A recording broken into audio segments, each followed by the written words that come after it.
99쪽의 중간 10번 주제에 보니까요. 신고 내용의 검증이라는 말이 있는데 이제 이 신고 내용의 검증이라고 하는 거는 신고를 이제 뭐 저마다 하지 않겠습니까? 근데 그 신고를 어떤 사람은 제대로 할 테고요. 어떤 사람은 또 거짓으로 할 테고 뭐 여러 가지 경우가 있잖아요. 그런 것들에 대해서 어떻게 이제 대책을 갖고 있는지.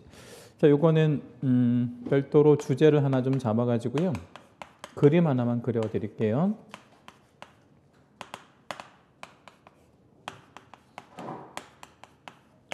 그리고 이걸 어떻게 활용할 거냐까지 한번 볼게요. 자, 일단 검증을 하려면 제일 중요한 거가 뭐냐면요. 검증 체계가 일단 있어야 돼요. 검증 체계. 그러니까 검증 체계는 검증 프로그램이 있어야 된다는 뜻이에요. 검증 프로그램이 없으면 검증을 못 하니까요. 이 검증 체계를 통해서 이제 검증을 해낼 건데 이걸 활용해서 이게 하나의 수단이 되는 거죠. 검증을 해낼 거예요. 검증. 자, 그러면 부동산 거래 신고는 어느 한 일 지역의 제도인가요? 아니면 전국적인 제도인가요? 전국적 제도죠. 예, 그래서 이 검증 체계를 만드는 것은 이걸 구축이라고 하는데 국장의 역할이에요. 국장 중요하고 그 다음에 검증을 실제 해내는 실제의 사물을 관장하는 사람은 누가 되겠어요? 그러니까 이 프로그램을 이용해서 이게 제대로 신고가 됐는지 안 됐는지를 이렇게 밝혀내는 작업, 세부적인 작업이죠. 매우 세부적인 작업. 그럼 누가 하는 게 맞아요? 국장이 하는 게 맞아요? 아니잖아요. 그럼 누가 하는 게 맞겠어요? 신고관청이, 신고를 받은 신고관청이 하는 게 맞겠죠, 그죠? 신고관청은 시군구를 말하는 거고요. 자, 그러면 검증한 결과가 이제 나왔다 이거예요. 어떤 한 건에 대해서 너무 높거나 낮거나 이렇게 신고가 들어왔어요. 그러면 이거를 신고관청이 밝혀냈으면 이걸 국장한테도 보고를 해야 되지 않겠어요? 예, 그런데 국장한테 옛날에는 다이렉트로 이렇게 보고를 했었거든요. 그러다 보니까 이렇게 신고관청이 시군구가 국장한테 다이렉트로 보고하니까 중간에 누가 삐졌겠어요? 삐지는 사람이 있을 텐데. 시도지사가. 자, 왜 시도지사가 삐졌겠어요? 야, 나는 관청 아니냐? 그럴 수 있잖아요. 그래서 검증한 결과를 1차적으로 시도지사한테 보고해야 돼요. 신고관청은요. 그리고 시도지사가 이걸 국장한테 보고하는 식으로 제도가 바뀌었어요. 이렇게 원래는 다이렉트 보고였다가 이게 매월 1회로 이렇게 되어 있고요. 요거 중요하고요. 매월 1회 시도지사가 국장한테 보고한다. 자, 그러면 이거를 이제 하나의 그림으로 한번 생각해 보면 이렇게 유기적으로 검증이 지금 되고 있다는 걸 알 수 있죠. 그렇죠? 네, 그러니까 국장은 프로그램을 만들어 놓고 일선에서는 그거를 검증은 해낼 테고 다시 그걸 국장한테 보고하면 계속해서 국장이 운영하는 검증 프로그램에는 새로운 자료들이 업데이트 되는 거죠. 네, 그러면서 실거래가가 계속 반영이 되니까 이제 그 평균가를 이제 결정해서 너무 높거나 낮은 어떤 신고들을 다 잡아낼 수 있는 것이죠. 그래서 이렇게 유기적으로 움직인다. 자, 이제 이건 이제 끝이 아니고 이 검증한 결과를 지금 이렇게만 서로 공유하다 보니까 무슨 세만 지금 잘 받을 수 있는 구조예요. 네? 자, 이렇게 돌아가는 걸 보니까 무슨 세만 잘 받을 수 있는 구조냐 이거지.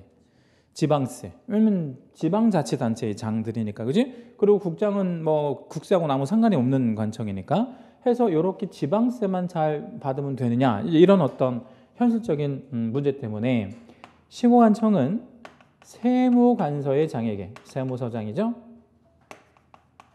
이 세무서장한테 이거를 뭐 해줘야 되냐면, 자, 신고관청이 세무서의 장에게 보고한다 그러면 어때요? 좀 느낌이 좀 그렇죠. 에? 강동구청장이 강동세무서장보다 높은 사람 아니에요? 직급으로 보면. 그래서 이거는 통보한다 그래요. 그냥. 통보. 그럼 통보받은 세무서의 장은 과세 자료로 활용할 수 있는 거죠. 과세 자료로 활용할 수 있다. 이렇게 여기서 말하는 과세는 국세, 지방세.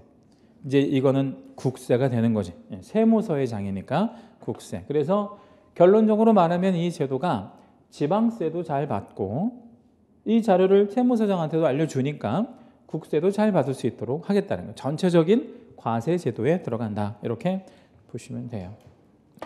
자, 그리고 이제 하나만 더 덧붙여 보면 100페이지 한번 가보실게요.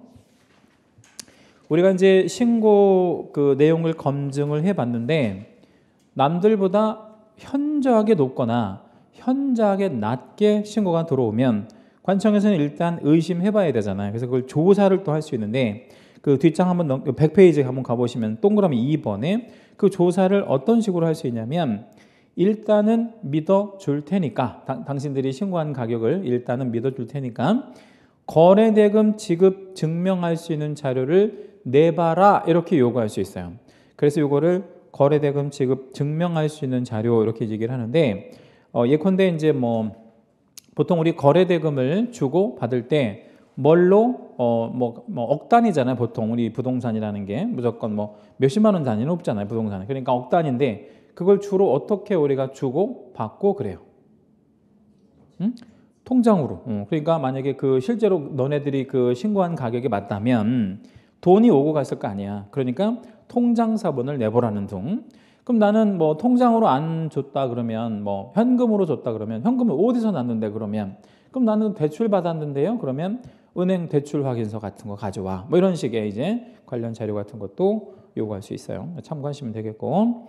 자, 이제 3번 주제로 가는데 외국인 등의 부동산 등의 특례 뭐 이렇게 되어 있잖아요. 그래서 우리나라에서 외국인이 부동산을 취득할 수 일단 있는데 둘 중에 하나의 작업을 거쳐야 돼요. 외국인이. 그 둘 중에 하나가 뭐냐면 101페이지 오시면 동그라미 2번에 외국인 등의 부동산 취득 보유에 뭐다 이런 말 나오죠. 신고한다는 말이죠. 그죠? 거기다 신고에다가 취득 보유 신고에다가 채색 하나만 해주시고 일단 외국인은 신고의 방법이 일단 있어요. 그 다음에 양가로서 한번 밑에 내려오면 토지 거래 허가라는 말이 있죠. 거기는 토지 거래 허가에다가 채색하시겠습니다. 그러니까 다시 외국인이 우리나라에서 부동산을 취득하고자 할 때는 뭐 하거나 해야 된다는 얘기예요. 신고하거나 허가를 받거나 이렇게 해야 돼요. 다시 외국인이 우리나라에서 부동산을 취득하고자 할 때는 신고하거나 허가를 해야 돼요. 그런데 신고는 다시 두 가지로 나누어져요.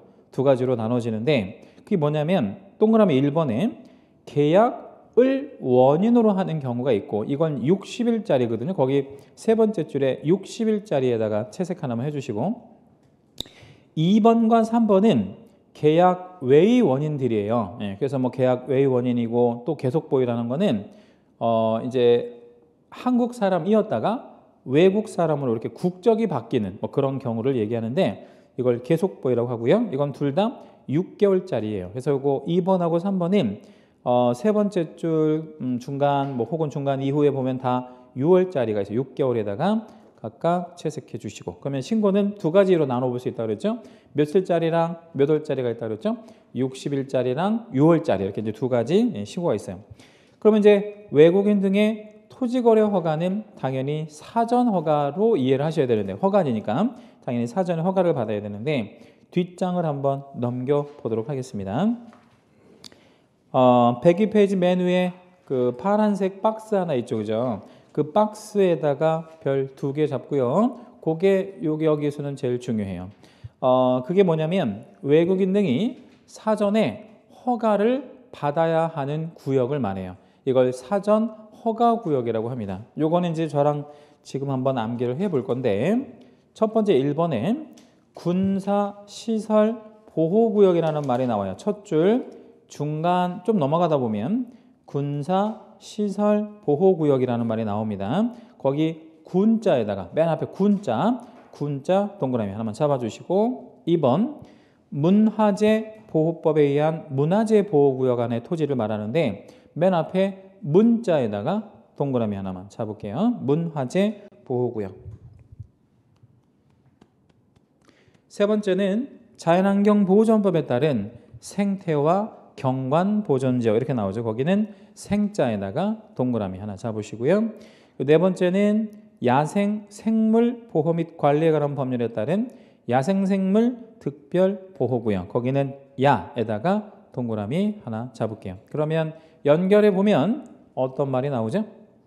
군, 문, 생, 야 이런 말 나오죠. 그죠? 군, 문, 생, 야 이런 말 나오는데 아무튼 군문생야라는 거를 기억하고 계시고 그건 사전에 허가를 받아야 하는 구역이구나 이렇게 생각하시면 됩니다. 자, 그러면 이제 지금까지 보신 내용을 간단히 한번 요약을 한번 해봐 드릴게요. 외국인 등의 국내 우리나라 부동산 취득 제도가 있어요. 자, 아까 제가 크게 두 가지로 나눠서 뭐 아니면 뭐라 그랬죠? 신고 아니면 허가. 네, 그래서 신고제 먼저 적어볼게요. 신고제, 허가제.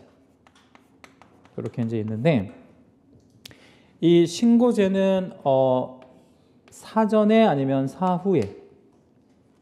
그러니까 신고제라는 게 두 가지로 나눠지잖아요. 60일짜리가 있고 6월짜리가 있다 그랬잖아요. 그죠? 네, 그러면 60일 전에 이러면 좀 이상하잖아. 60일 후에. 그래서 이건 사후 신고가 되는 거죠. 허가제는 사전에 아니면 사후에, 사전에. 이건 당연히 사전에 하는 거예요. 그러면 사전에 하는 걸 먼저 쓰지 왜 사후에 하는 걸 먼저 쓰느냐? 이유가 있어요. 요게 원칙이에요. 이게 원칙이고 요거는 예외다. 이렇게 생각하시면 되고 또 어떤 게 좀 다르냐면 여기는 부동산을 취득했을 때를 말하는 거고요. 여기는 only 토지만을 얘기하는 거예요. 토지 딱 하나. 여기는 부동산 자체를 얘기하는 거고 여기는 토지만을 얘기하는 거예요. 그리고 또 생각을 해보면 여기서 말하는 예외는 전국토에 걸쳐서의 얘기가 아니라 아까 말씀드린 대로 어디에서만 이 허가를 받으면 돼. 네 가지 구역. 아까 암기하셨던 게 뭐지? 군, 문, 생, 야. 여기에서만 한다 이 말이에요. 그러니까 이게 확실히 예외가 되는 거죠. 이거 다시 한번 말씀드리고 60일짜리는 계약을 원인으로 했을 때요. 계약을 원인으로. 그러면 계약을 원인으로 한다라는 얘기는 우리 계약을 원인으로 부동산을 취득할 수 있는 것들이 얼마나 많아요. 뭐 매매도 있고 교환도 있고 증여계약 같은 것도 사실은 계약이라고 볼 수 있죠. 그런데 이제 60일짜리는 6월짜리는 뭐냐면 계약 외 원인도 있고요. 계속 보유라고 하는 것도 있고 그렇습니다. 그러면 계약 외의 원인이라는 거는 계약 말고의 취득의 원인이 있을 수도 있죠. 예를 들자면 상속받는 거, 상속 또는 뭐 판결로 인해서, 그죠? 판결로 인해서 이런 것들이 여기 들어가는 거죠. 계속 보유라는 건 어떤 뜻이냐면 뭐에서 뭘로 바뀐 거라 그랬죠? 한국 사람이었다가 내국인이었다가 외국인으로 이렇게 바뀌는 경우. 그러면 이게 외국인이 됐으니까 신고해라 이거야. 신고. 계속 보유할 거면 외국인으로 바뀌고 나서 국적 변경일로부터 6월 안에 신고해라 이런 얘기 되는 거죠. 허가제도는 그죠? 굉장히 중요한 포인트가 뭐냐면 아무 데서나 다 이게 하는 게 아니라는 거죠. 그죠? 딱 네 가지 구역. 그게 뭐라 그랬어요? 군문, 생야. 여기 안에서만. 자, 이거는 암기를 좀 지금 저랑 같이 다시 한번 해보도록 할게요. 군이 뭐죠? 군. 군사시설보호구역이었습니다. 문은요? 문화재보호구역. 문화재보호구역. 생이요? 생태와 경관보존지역. 생태와 경관보존지역이었고요. 야는요? 야생생물특별보호구역. 그죠? 그래서 이거는 굉장히 중요한 항목이에요. 꼭 암기를 하고 계시고 여기 안에 토지에 대해서 말하자면 취득하고자 할 때는 사전에 뭐 받아라, 허가 받아라. 누가? 외국인이. 뭐 이렇게 이해해 주시면 됩니다. 요거 기본적으로 좀 매년 한 문제가 나오고 있어요. 여기에서 한 문제. 매년 나와 그것도. 매년. 꼭 기억하고 계셔야 되고요.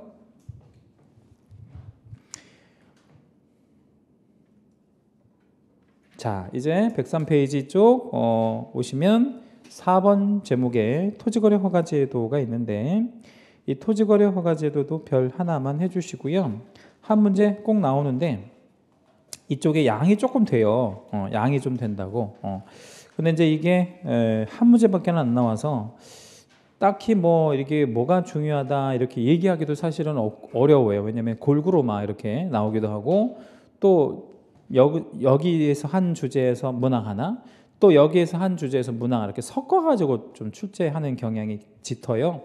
토지거래 허가 파트가. 그래서 양이 좀 되긴 하는데 전체적으로 다 알고는 계셔야 되는 좀 그런 제도고요.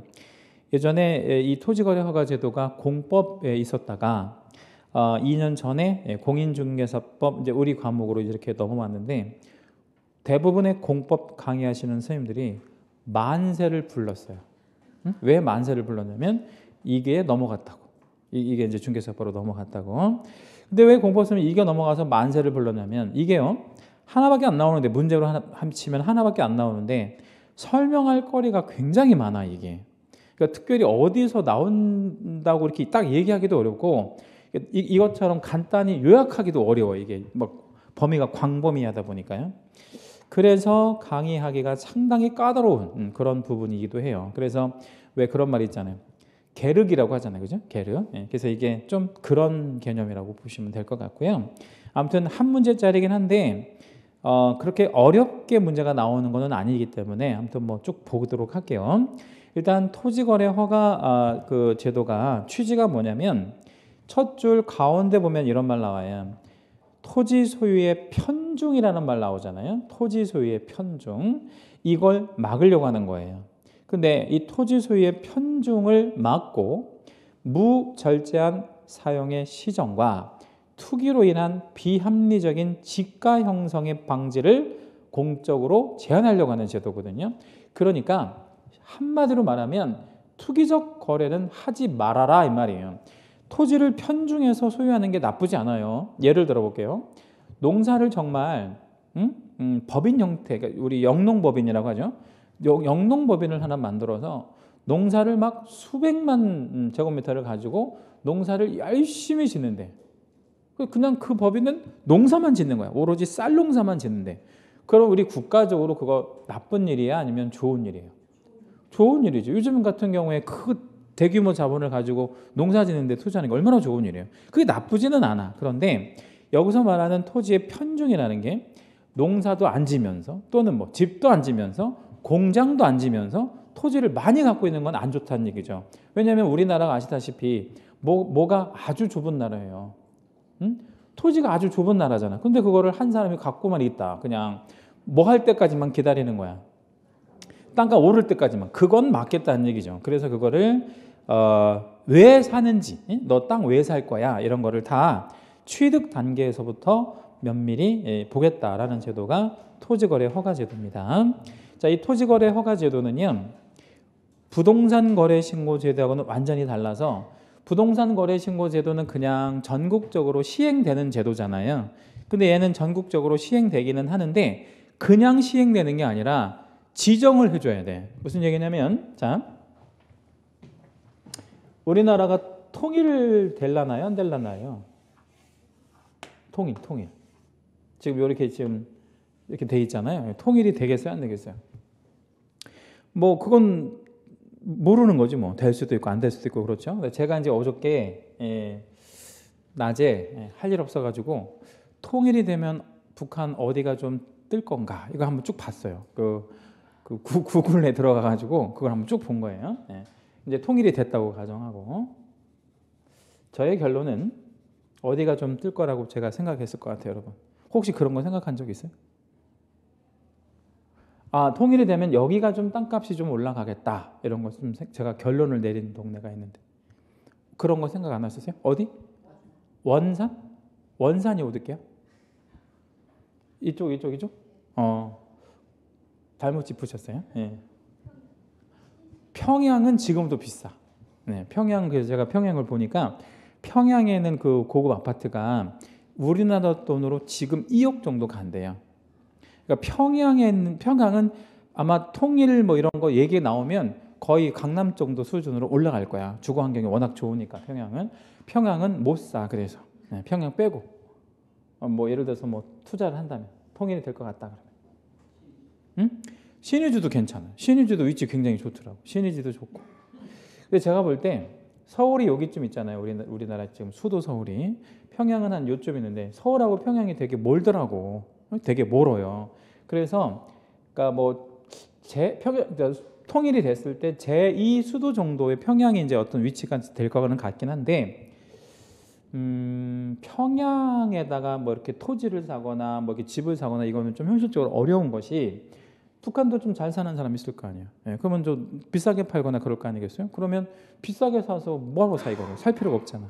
근데 제가 보니까 이쪽 그러니까 특히 뭐 이쪽 금강산이나 이쪽은 관광지나 이런 거 조금이고 그건 뭐 큰 의미가 없고 여기는 다 이제 소위 말해서 보전 임지로 이렇게 조성을 해야 될 땅이라서 여기도 개발 가능성은 전혀 없고 이쪽은 너무 뭐해 추워서 못 들어가겠더라고 여기는. 다 얼어 죽겠더라고 여기는. 그리고 이쪽 여기 뭐 저 두만강 유형 이쪽은 중국하고 이제 접경 지역이니까 이제 우리가 가령 지금 파주라든가 이런 데가 집값이 좀 많이 요즘에는 좀 올라가고 있는데 과거에 좀 어땠어요? 좀 쌌잖아요, 그죠? 그 왜 싼 거예요? 국경이 이제 있으니까. 근데 국경이 이제 올라가는 거잖아요. 여기로 딱 올라가 버리면 여기가 이제 국경이 되는 거잖아요. 누구하고 이제 국경을 마주보게 되는 거예요? 중국 애들하고. 여기는 땅값이 안 올라간다. 응? 왜냐하면 여기 이제 군부대가 주둔을 해야 되니까. 아마 통일이 되면 주한 미군이 여기까지 올라올 거예요.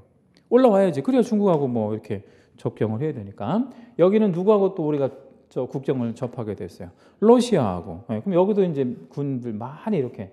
여기는 전부 다 이제 군인들 세상이 될 수밖에 없어요. 여기는 투자할 만한 땅이 없어. 이쪽은 뭐 바닷가고 뭐 특별히 할 만한 거 없고.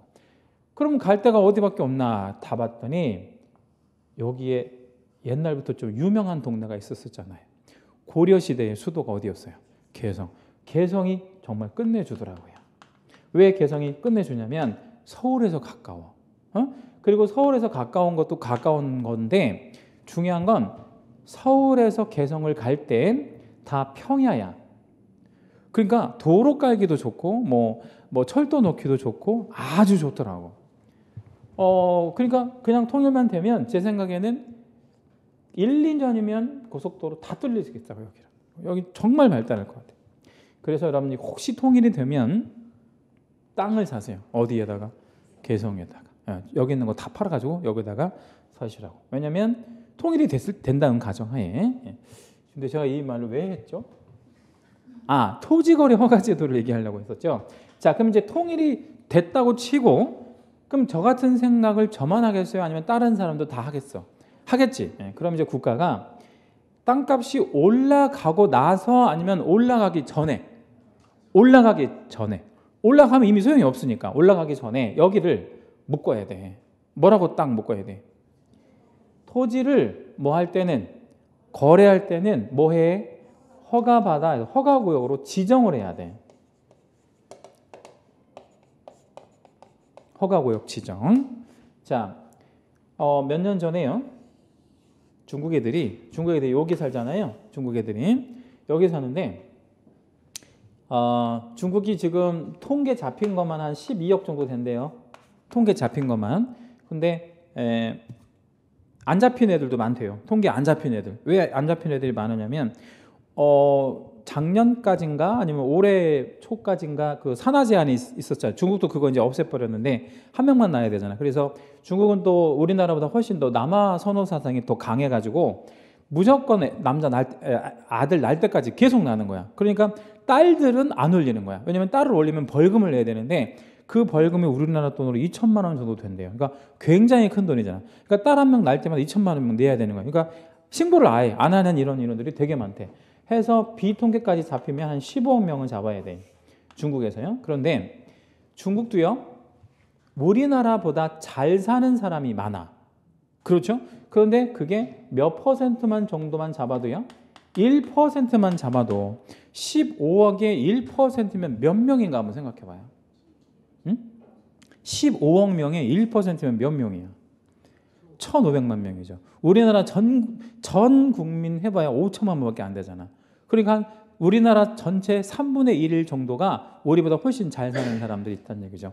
굉장히 잘 사는 탑 1위 1%에 들어가는 사람들이.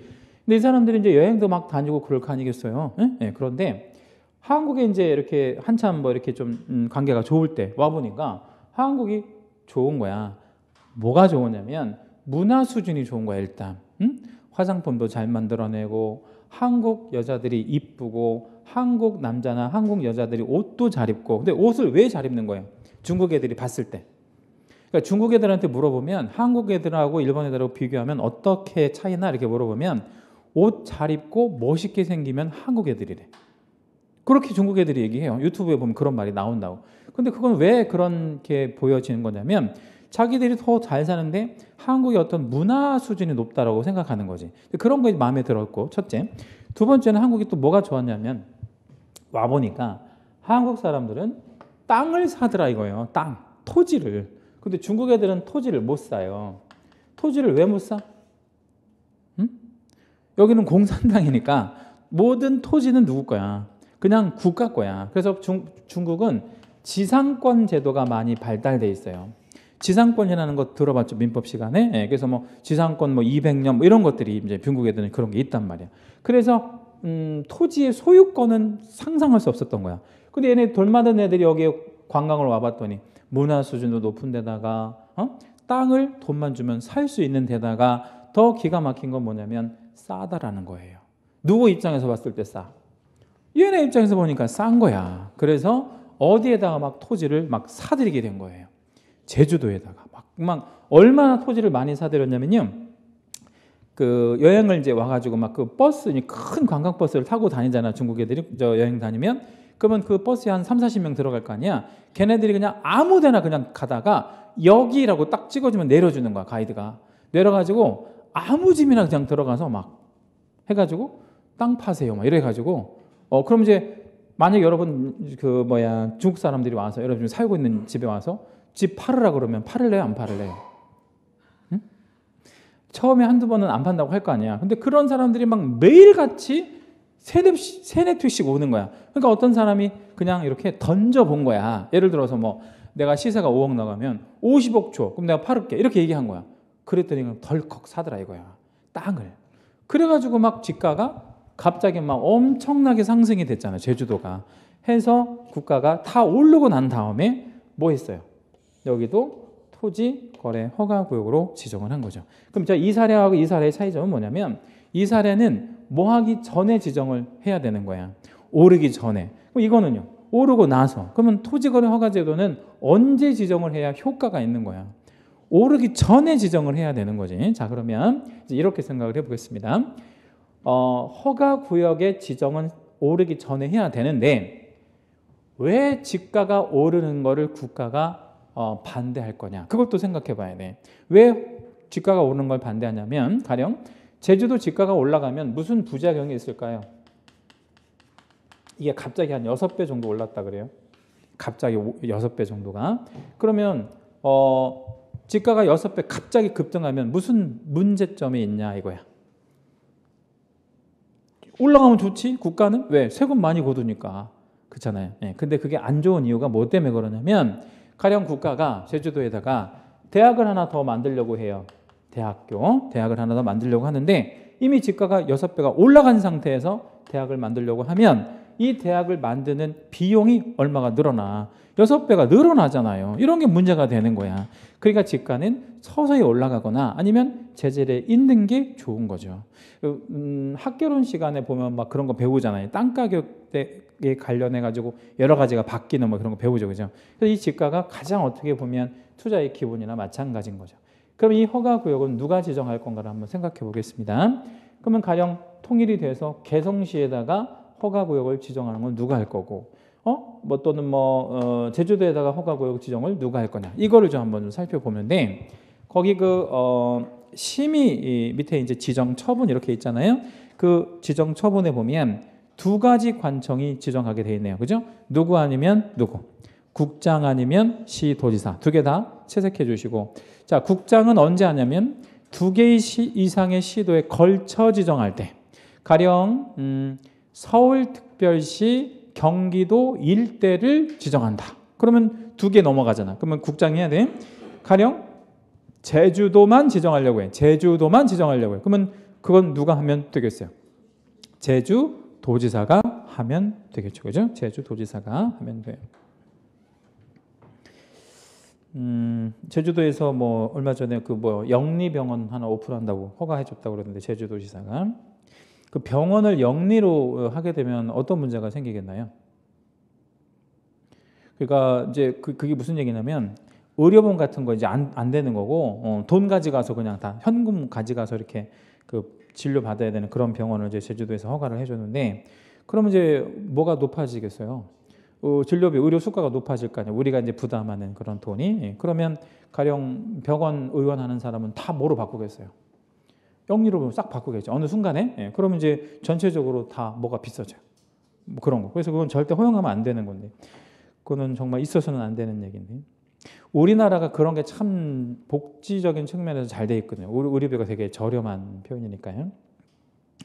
그 미국에서 맹장 수술을 하는데 우리나라 돈 2,700만 원 정도 들어간다고 그러더라고요. 예. 손가락 절단해서 접합 수술을 하는데 4천만 원 들어가고 뭐 그런데요. 그가 그냥 손가락 잘리면 미국은 그냥 어떻게 해야 돼? 그냥 버려야 되는 수밖에 없는 거죠. 4천만 원을 주고 어떻게 그거를 그 접합 수술을 하냐고. 돈 없는 사람 못 하는 거죠. 근데 우리는 뭐 몇십만 원이면 할 수 있잖아요. 예. 그러니까 그런 상황에서 영리병원을 오픈하면 안 된다는 얘기고. 자, 아무튼 공고는 이제 미리 알려준다 뭐 이런 얘기 되는 거고요. 거기에서 그 지정을 하고 공고할 때 여러 가지 이제 공고하고 밑에 보니까 공고 후에 며칠 후에 효력이 생긴다 그랬어요. 5일 후. 거기다 채색 별표. 요건 이제 시험에 좀 잘 나오는 편인데 미리 준비할 시간을 주는 거죠. 5일 정도. 예. 자, 5일이면 충분히 준비할 수 있어 우리가? 응? 못해? 예, 왜 못해? 해야지. 5일이면 여기가 개성시가 토지거래 허가구로 지정이 됐다. 5일 시간을 주잖아. 그럼 잽싸게 가서 사야지. 못 사요? 살 수 있잖아. 잽싸게 사야지. 5일이면 충분한 시간을 주는 건데. 그렇게 기억하시라고 시험에 잘 나옵니다. 자, 그리고 이제 뒷장 넘어가시면 국장은 시도지사랑 시군구에게 허가구역 지정했다고 통지하고 반대로 시도지사는 국장하고 시군구에다가 통지하는 그래서 전국적으로 다 그 전파하게 되고 해당하는 담당 지자체의 장들은 알게 되는 거고요. 또 뭐 밑에 그 시군구가 등기소장한테도 알려주고 7일 이상 일반인에게 공고하고 하는 일들은 널리 이제 허가구역이 이렇게 지정이 됐다라는 걸 알리는 개념이라고 생각하시면 돼요. 자, 밑에 이제 허가 대상 계약 이렇게 있는데 두 줄을 제가 읽어봐 드릴 건데 두 줄 전체 그 끝부분 가로 부분까지 전체 채색을 좀 해주시고요. 제가 처음부터 끝까지 한번 꼼꼼하게 읽어봐 드릴 건데 좀 중요한 얘기라서 그런 거예요. 꼼꼼하게 보겠습니다. 일단 허가구역 내. 자, 질문 허가구역은 누가 지정하죠?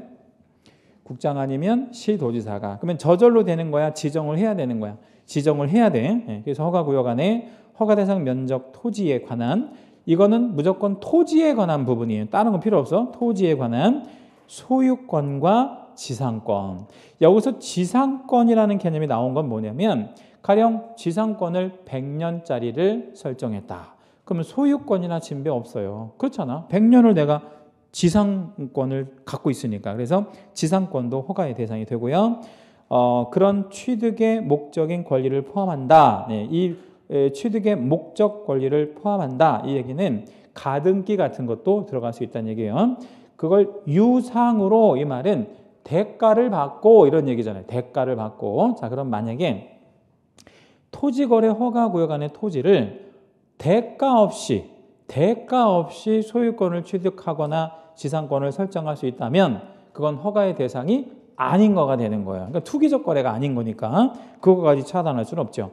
그걸 이전하거나 설정하는 계약. 이전은 소유권에 붙인 말이고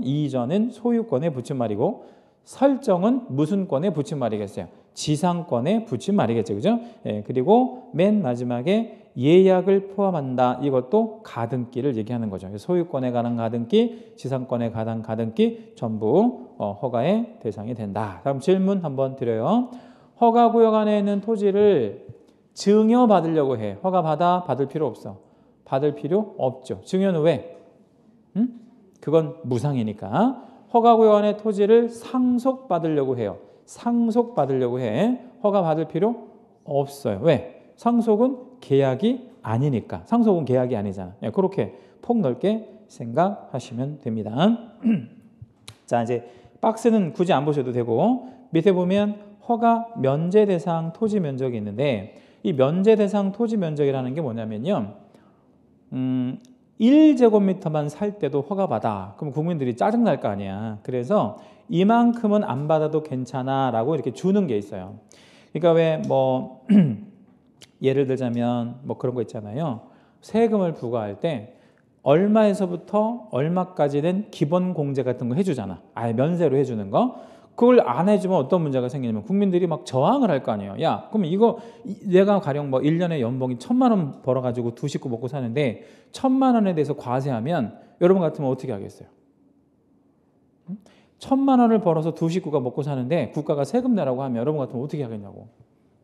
뭐 가만히 안 있을 거 아니야. 그렇죠? 네, 그것처럼 이 저항이 생길 수 있기 때문에 이것도 그러니까 면제해주는 그 구간이 있어요. 그 구간이 중요해요. 오른쪽에 보니까 용도 지역으로 따졌을 때 도시 지역 안에는 세부적으로 주, 상, 공, 녹 이렇게 세부 용도가 지정되잖아요.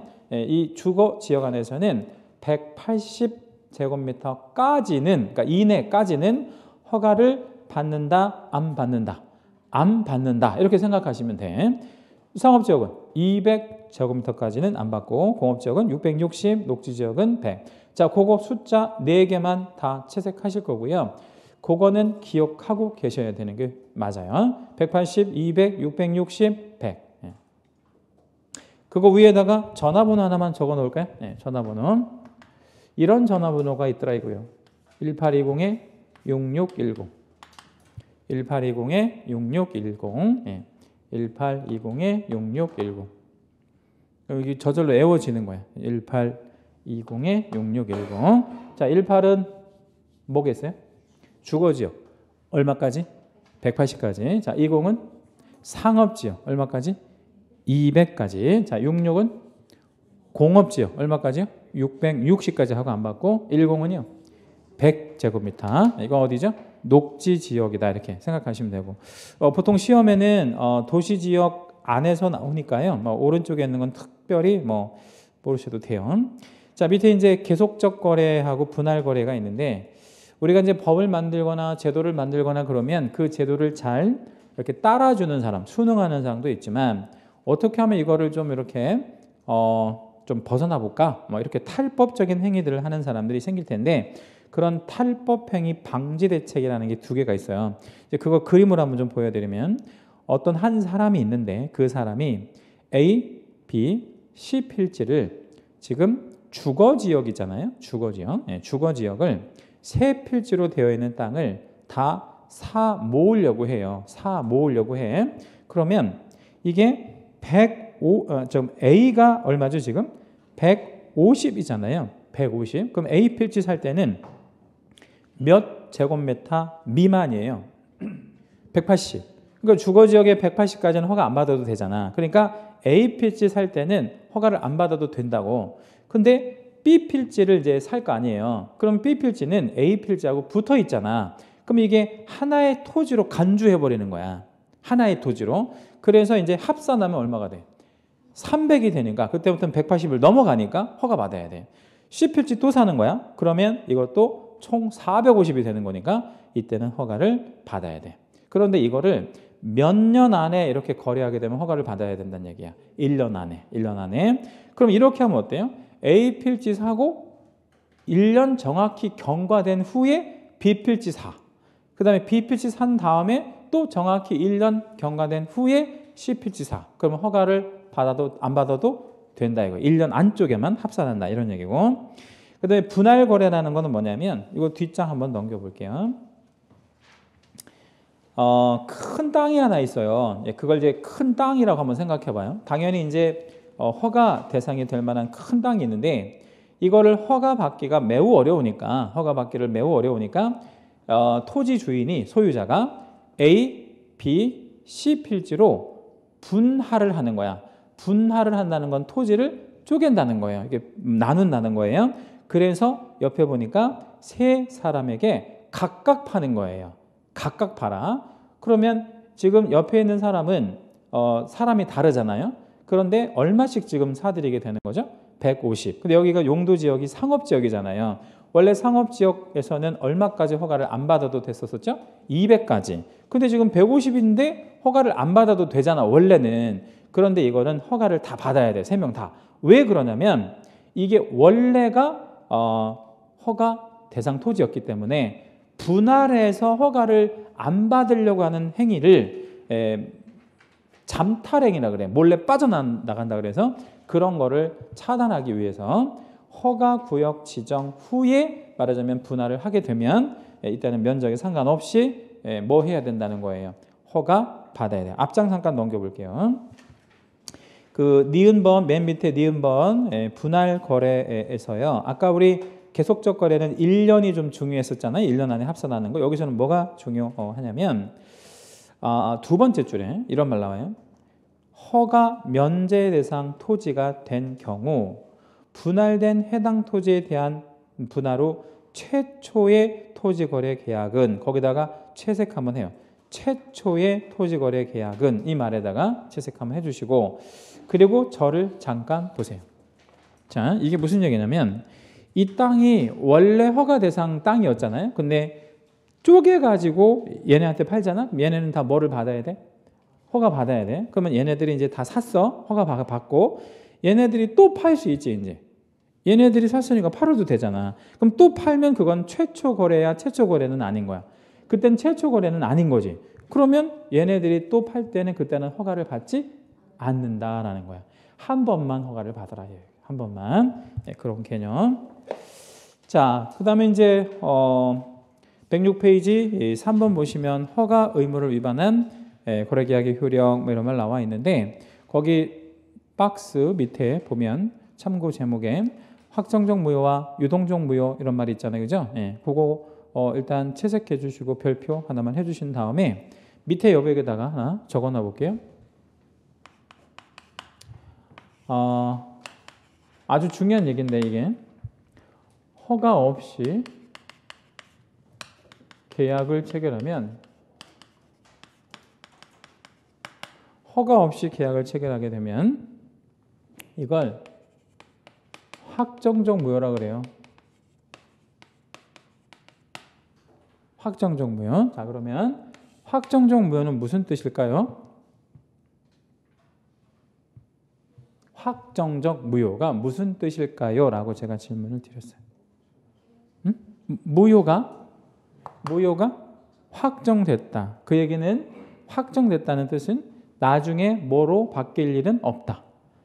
유효로 바뀔 일은 없다. 그냥 확정됐다. 이런 뜻이지, 그죠? 네, 그런데 이거랑 비슷한데 좀 달라요. 허가를 받을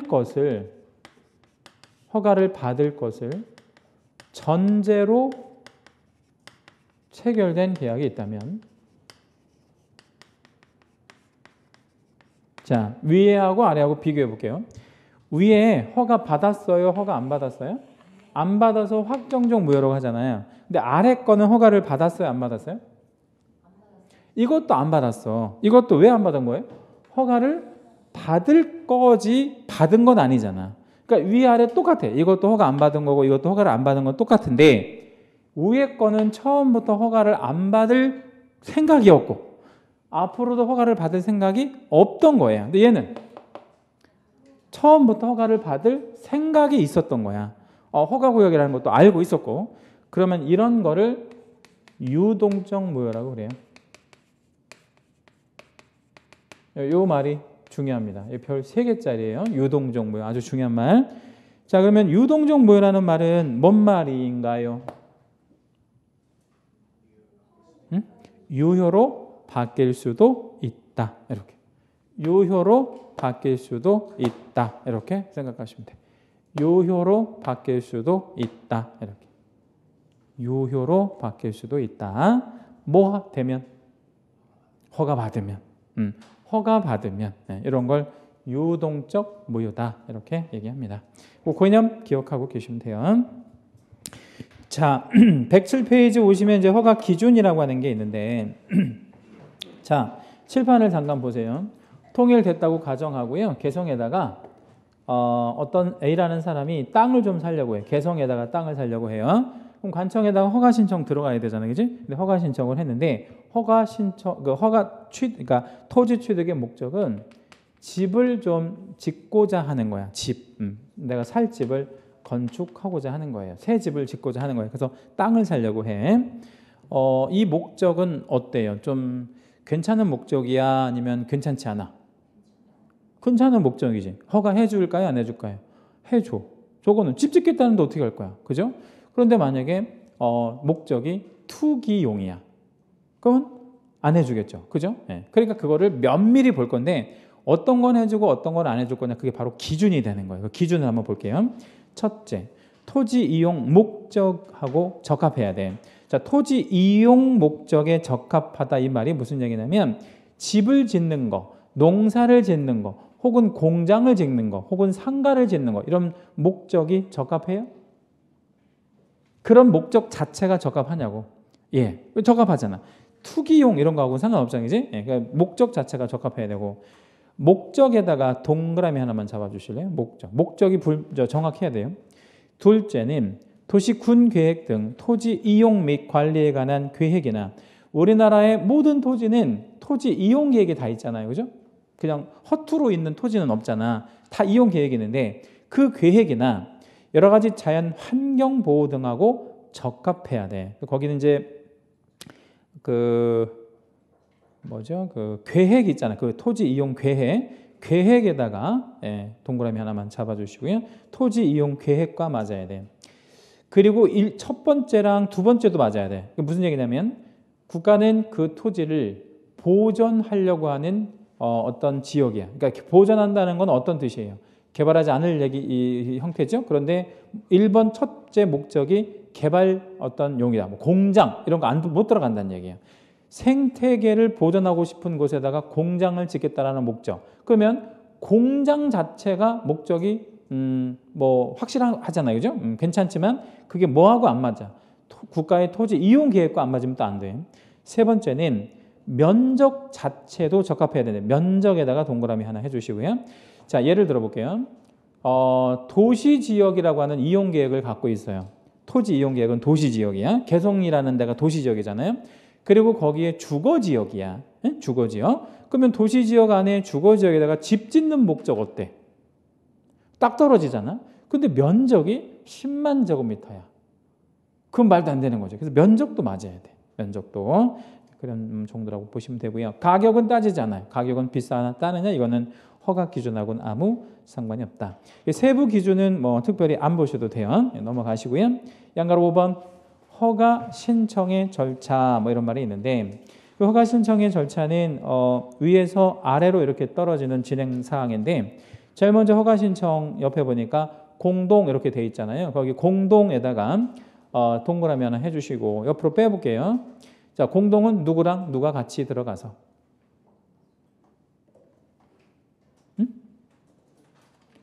허가 신청을 누가 같이 들어가야 돼? 매도 매수가 같이 가야지. 매도 매수가 같이 가서 이건 개공하고 상관이 없다고. 토지거래 허가 신청은 매도 매수가 같이 가서 신청하는 거예요. 그래서 이제 허가 신청 들어가면 지체 없이 조사를 한번 나가봐. 그런 땅이 실제로 있는지 뭐 이런 것부터 시작해서 사진을 좀 찍어보는 이유는 나중에 그 토지를 실제로 이용하고 있는지 방치하는지 그걸 증거를 남기기 위해서 해주든 안 해주든 무조건 사진을 찍어 놓습니다. 그리고 15일 안에 허가를 해주든 불허가를 해주든 선매 협의 사실에 통지를 하든 셋 중에 하나를 하는데 그 세 가지 다 채색하시겠습니다. 왼쪽부터 허가 처분, 불허가 통지, 선매 협의 사실 통지. 그러니까 관청은 선택할 수 있는 항목이 3개가 있는 거야. 허가해주든 불허가해주든 선매 통지를 하든 그렇게 3개가 있고 선매는 좀 이따 다시 말씀드리도록 하고요. 허가를 해주면 뭐 해도 좋다는 뜻이에요. 계약해도 좋다는 뜻이고 불허가 한다는 얘기는 계약하지 말라는 뜻입니다. 예, 그럼 뭐 그 이후에 이제 뭐 내용들을 한번 읽어보시면 되겠고 선매 사실의 통지라는 말이 남아 있는데 이 선매라는 말이 무슨 얘기냐면 자 칠판을 잠깐 볼게요. 선매라는 얘기가 한자로 좀 한번 써보면 선자, 매자 이렇게 되는데 이 선자가 무슨 선자죠? 먼저 선자예요. 이 매자가 무슨 매자냐면요. 살매예요. 살매. 그럼 이걸 그대로 붙이면 무슨 말이 돼? 먼저 사겠다는 거야. 먼저 사겠다. 그럼 봐요. 매도랑 매수랑 허가를 받을 것을 전제로 하는 계약을 했잖아. 계약을 해서 이걸 관에 가서 허가를 좀 해줘라고 허가 신청을 했더니 관에서 얘네한테 선매 사실을 통지해버린 거야. 그래서 선매 통지가 날라오면 관에서 이 땅을 뭐 할 거니까? 먼저 살 거니까 너네는 기다려 이런 뜻이야. 너네 계약하지 마가 아니라 너네는 기다려 이런 뜻이야. 기다려. 그래서 기다리는 제도를 선매 제도라고 그래요. 그럼 관청에서 이거를 이제 사는 이유는 뭐 공익사업용 어떤 용도로 필요하거나 아니면 방치되는 토지를 거래하고 있으면 지금 방치하고 있는 토지를 거래한다고 했을 때 얘가 이거를 정확하게 또 뭐 예를 들자면 또 이용한다라는 보장이 없으니까 차라리 그거는 지자체에서 사겠다 뭐 이런 형태가 될 수도 있어요. 그래서 그 선매 통지는 무조건 기다리는 건데 얼마나 기다려야 되냐면 그 그림을 좀 보면요. 맨 애초부터 보면 일단 15일 기다리고 그 다음에 한 달 뭐 이렇게 위에 이제 포물선으로 이렇게 돼 있죠. 그리고 또 15일 또 한 달 이런 식으로 따지면 최종 2달을 기다려야 되는 이런 문제가 나오는 거죠. 그죠? 예, 그래서 이거는 다 기다리는 제도라고 보시면 되겠습니다. 자, 그러면 이 선매 대상 토지에서 중요한 부분은 또 뭐냐? 여기에 지금 그림상에는 없잖아요. 그래서 거기 그림에다 한번 붙여볼게요. 거기 딱 중간, 그 그림 딱 중간에 보면 협의 개시라는 조그마한 글씨 하나 나온 거 있죠, 그죠? 예? 거기 협의 개시라는 말에다가 밑줄을 좀 하나만 잡아주시고요. 자, 그럼 봐요. 얘네가 계약한 게 있을 거 아니에요? 계약한 뭐 1억에 만약에 계약을 했다. 얘네가. 근데 얘가 먼저 산다 그랬잖아. 그럼 얘가 사들이는 게 얼마에 사들이는지가 굉장히 중요한 얘기지. 사실 그렇죠? 네. 그럼 만약에 관청에서 얘네는 지금 1억에 사고 팔고 하기로 했는데 관청에서 공시지가로 사줄게 이러면 이 말이 돼? 안 돼? 안 돼요. 강제로 뺏어가는 거나 마찬가지잖아요. 그럼 공시지가는 안 된다는 거 알 수 있어요? 그러면 얘네가 거래한 가격대로 사준다 그러면 어떻겠어요? 실거래가로 사준다고 한다면 괜찮아? 얘네는 괜찮지. 근데 얘가 괜찮지 않아. 왜 괜찮지 않냐면 자, 정보를 미리 슬쩍 주는 거야. 뭐라고 슬쩍 주냐면 야, 이 땅은 네가 갖고 있는 땅은 선매 대상 땅이니까 슬쩍 계약했다고 하고 일단 한번 신청해봐. 그러면 관청에서 사줄게.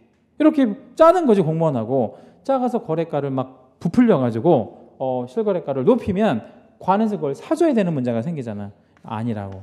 실거래가 아니에요. 해서 가장 뭐랄까요, 좀 객관적인 금액으로 사주는 게 맞지. 그죠? 네. 그 객관적인 금액이 뭐야? 감정을 해보면 되겠죠. 그죠? 감정평가액으로 사주게 됩니다. 그래서 거기 밑에 쓰세요. 감정평가액. 선매는 요거가 제일 중요해. 감정평가액으로 사주는 제도를 선매제도라고 한다. 그게 좀 필요해서 관청에서 그렇게 생각하시면 되겠고요. 그 다음에 이제 7번 주제 내려오면 토지 이용 의무, 이행명령 뭐 이런 말 나오는데 토지거래 허가구역 안에 있는 토지를 만약에 매수하게 되면 이용해야 돼. 방치하는 거를 극히 안 좋게 생각하거든요. 그래서 이용해야 되는데 그 이용하는 기간이 우측에 박스로 정리가 되어 있잖아요. 근데 그 이용 기간이 3개가 있어요. 2년, 4년, 5년 이렇게 있는데 그 연도 무조건 다 중요해요. 그래서 그 3개 다 채색해 주시고요. 그 2년, 4년, 5년은 무슨 뜻이냐면 자, 우리나라 지금 집을 한 채를 갖고 있대. 그러면 몇 년 보유하면 비과세하죠? 1가구 1주택까지. 그게 몇 년을 소유하고 있어야 돼? 2년. 그 똑같아. 그 2년이야. 그래서 2년짜리는 자기 집 같은 거 이런 것들은 무조건 몇 년은 이용해야 돼. 집으로, 주거로 2년. 그러면 이제 그 처분을 하든 뭐를 하든 아무 상관없고 4년짜리는 뭐냐면 사업용 토지일 때 4년을 사업에 어떤 제공해 줘야 된다는 거야. 그것이 뭐 공익사업용 토지든 어떤 사업이든 간에 사업하겠다라는 용도로 샀을 때는 4년은 갖고 있어야 되고요. 그러니까 이용해야 된다는 얘기죠.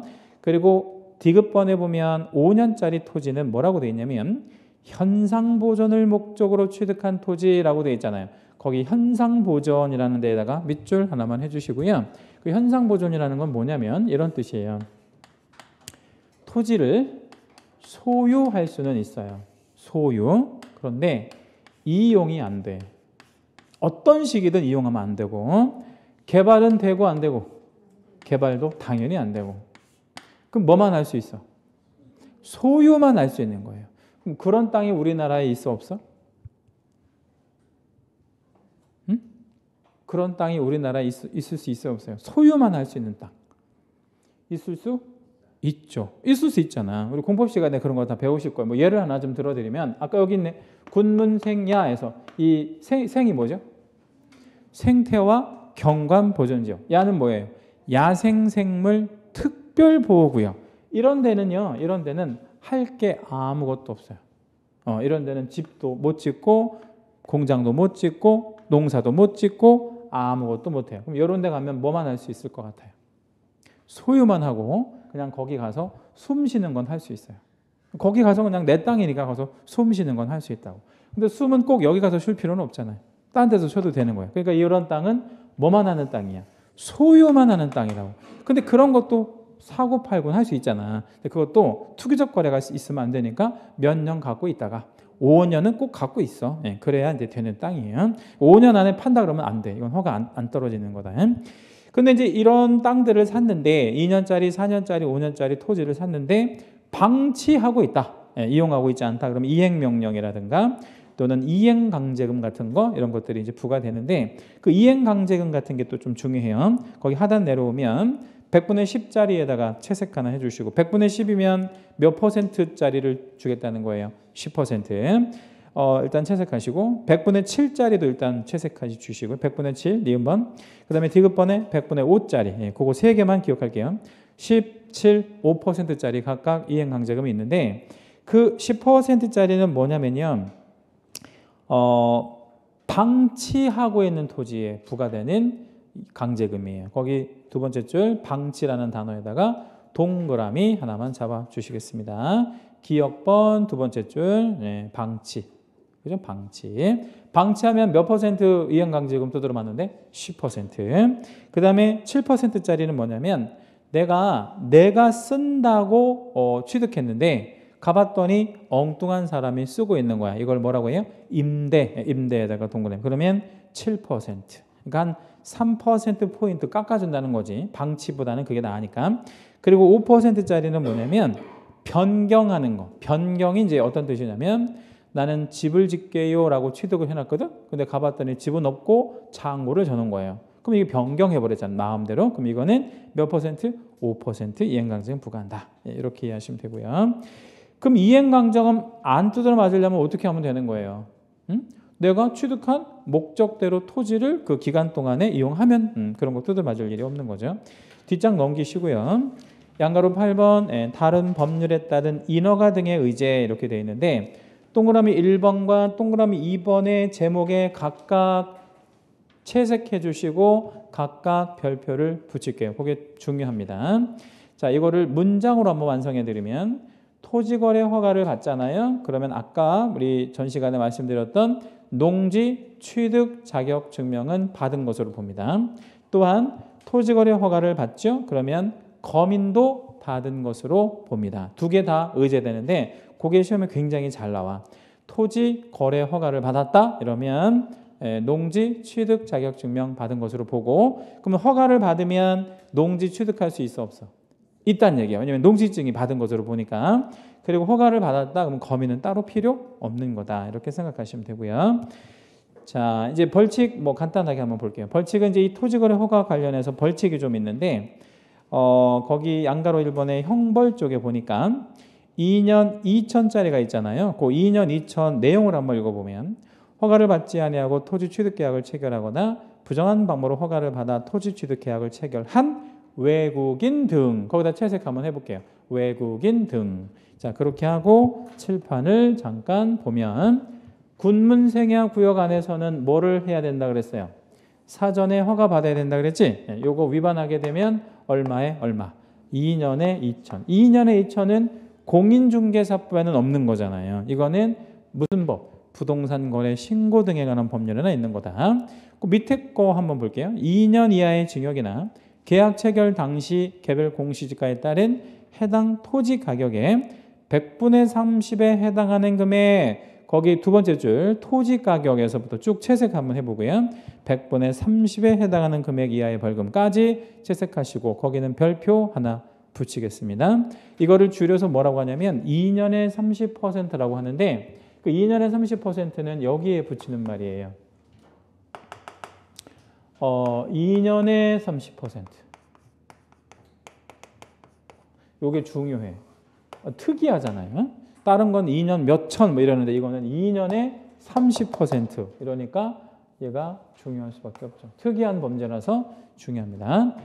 뭐 없이 계약하면 2년에 30%라는 거야. 토지거래 허가 없이 계약하면 2년에 30%. 그죠? 토지거래 허가 없이 계약하면 2년에 30%. 밑에 거는 안 보셔도 돼요. 뒷장 넘기시고.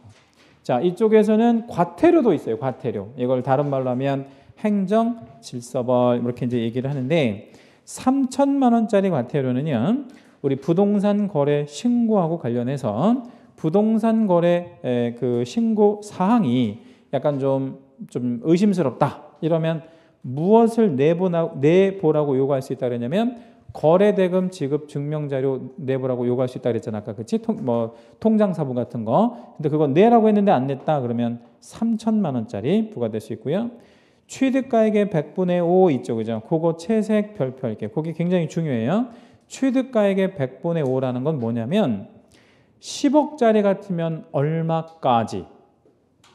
10억짜리 부동산이면 얼마까지? 100분의 5니까 5천만 원까지 이 과태료를 부과할 수 있는데 굉장히 세게 들어가는 거죠. 그죠? 굉장히 세게 들어가잖아.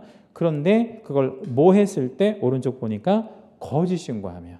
그리고 관청에서는 거짓 신고를 굉장히 안 좋게 생각하는 거죠. 거짓 신고하면. 그다음에 이제 500만 원짜리는 뭐 신고를 안 했다든지 무신고, 늦게 했다든지 뭐 아니면 그 거짓 신고를 해달라고 요구나 조장이나 방조 이런 어떤 그 거둔 사람들 이런 사람들이 500만 원이고 뭐 참고하시면 되겠고요. 자 밑에 2번 항목에 보니까 외국인들만 받는 과태료도 있는데요. 얼마짜리랑 얼마짜리가 지금 각각 규정되어 있죠. 300짜리랑 100짜리인데 요거는 내용으로 구분하실 게 아니라요. 이건 날짜를 가지고 구분하시면 돼요. 칠판 잠깐 볼게요. 아까 우리 부동산 거래 외국인 등의 부동산 취득 제도에서 신고제 있다 그랬죠. 신고제.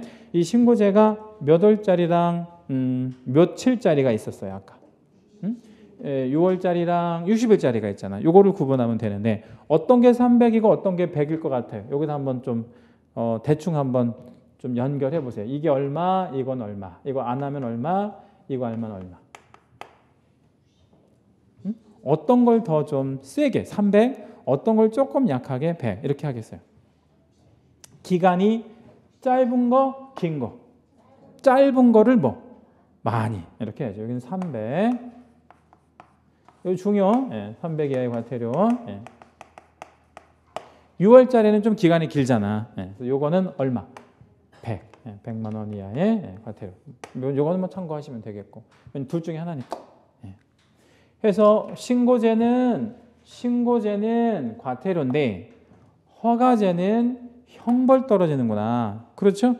신고제는 과태료만 있는데 허가제는 형벌이 떨어지는 거구나. 이렇게 생각하시고 아까 토지거래 허가 관련해서는 확정적 무효에다가 2년에 30% 이렇게 붙이면 돼요. 자, 지금까지 이제 토지거래 허가 제도에 대해서 쭉 이렇게 봤는데 특별히 어떻게 요약해 드릴 게 없어요. 뭐 그냥 구석에서 문제가 나오기 때문에 요거는 지금 제가 언급해 드리는 거를 다 알고 계셔야 돼요. 제가 여기서 만약에 한 2문제 정도 나온다 그러면 어떻게든 뭐 이렇게 좀 정리를 좀 해드리겠는데 그냥 하나 나오는데 이건 특별히 요약하기나 좀 그렇잖아요. 그래서 지금 말씀드리는 정도를 잘 이해하시면서 뭐 채색하신 것들 그래서 아무튼 뭐 그런 제도가 있다라는 정도 알고 계시고요. 하나 팁을 좀 드리면 토지거래 허가 쪽에서는 숫자가 많이 나왔잖아요. 숫자. 되게 숫자가 많이 나와 시험에. 왜냐하면 이제 그런 것들을 그 뭐랄까요 좀 잘 이해하고 있는지 없는지 이런 거 물어보는 문제에서 숫자 가지고 문제 내면 제일 좋지 뭐. 그렇잖아요. 논란의 여지도 없고. 아무튼 뭐 그 정도이고요. 오늘은 여기까지 하겠습니다. 여기까지 하고 이제 다음 주에 다다음 주 이제 한 2주 정도 남았는데 2주 정도 걸쳐서 이제 우리 실무 파트 얘기를 한번 해 보도록 하겠습니다. 자, 여러분 다음 주에 뵐게요. 수고하셨습니다.